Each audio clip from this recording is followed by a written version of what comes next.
इससे पहले कि हम अपने दोनों खास मेहमानों के पास जाएं, मैं आपको कुछ अहम बातें आपको बता दूं। जैसे ही बिपिन रावत के हेलीकॉप्टर के क्रैश होने की खबर आई, देश में हड़कंप मच गया।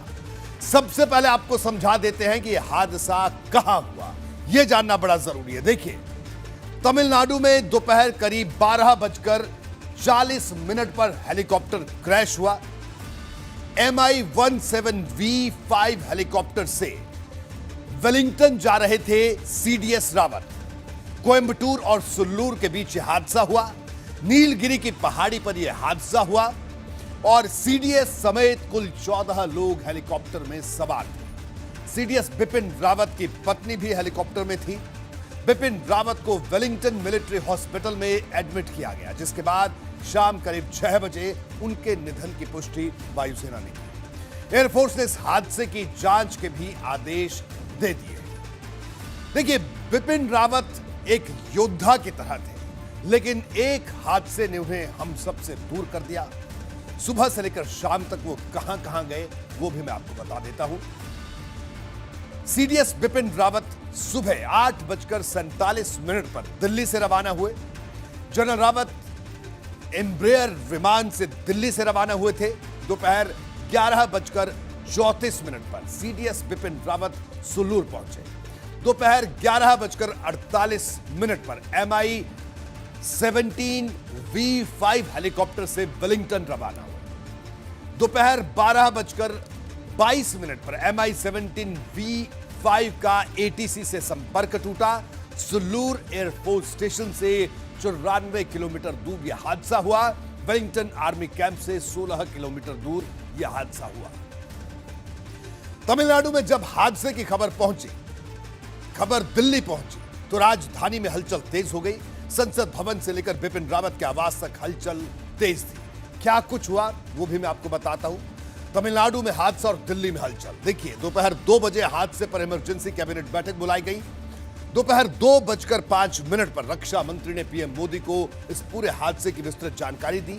दोपहर 2:15 पर रक्षा मंत्री कैबिनेट की बैठक से बाहर निकले।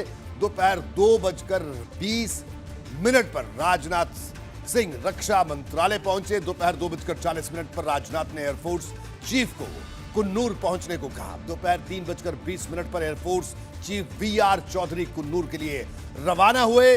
दोपहर 3:30 पर गृह मंत्री अमित शाह संसद भवन भी पहुंचे।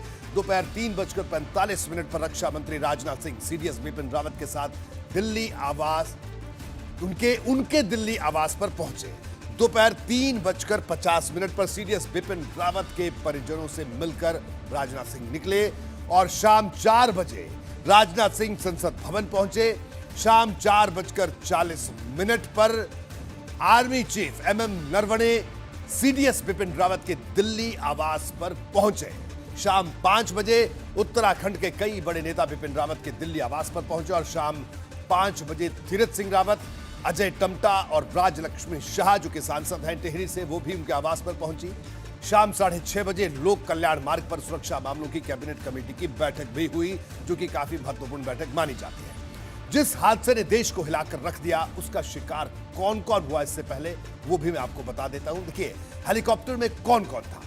जनरल बिपिन रावत CDS, मधुलिका रावत अध्यक्ष DDWA बिपिन रावत की पत्नी, brigadier LS Lidder DA CDS, lieutenant colonel Harjinder Singh SO CDS, naik Gursewak Singh PSO, naik Jitendra Kumar PSO, lance naik Vivek Kumar PSO, lance naik Sai Teja PSO, havildar Satpal PSO, Prithvi Singh Chauhan wing commander जो कि पायलट भी है, और कुलदीप स्क्वाड्रन लीडर पायलट। इसके अलावा 3 क्रू मेंबर भी इस हेलीकॉप्टर में सवार थे। इसमें से ग्रुप कैप्टन वरुण सिंह गंभीर रूप से घायल।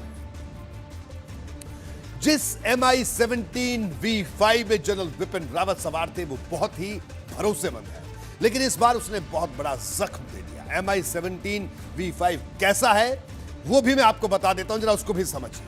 कैसा होता है MI-17V5, इसको जानिए।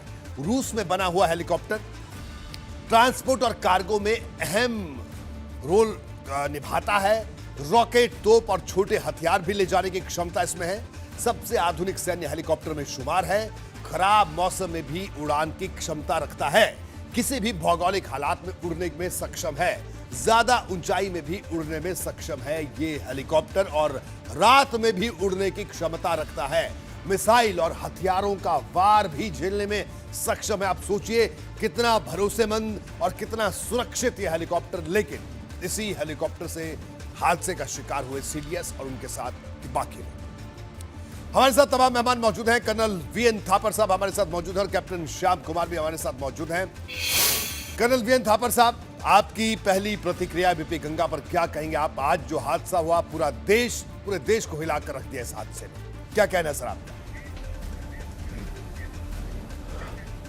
क्या कहें, दुखी हैं बहुत ज़्यादा, क्योंकि ये एक ऐसा हादसा है जो देश के लिए बहुत नुकसान वाला हादसा है और समझ नहीं आता कि इस दुख की घड़ी में क्या करें क्योंकि देश के बड़े से बड़े नेता और छोटे से छोटे लोग भी जनरल रावत को अच्छी तरह से प्यार से और इज्जत से देखते थे, तो उनका रिप्लेसमेंट अब जो है मुश्किल है। ये हादसा बहुत गहरी चोट है हमारे देश के लिए जी। और कारण क्या थे इसके, वो पूरे गहराई तक जाके देखने पड़ेंगे।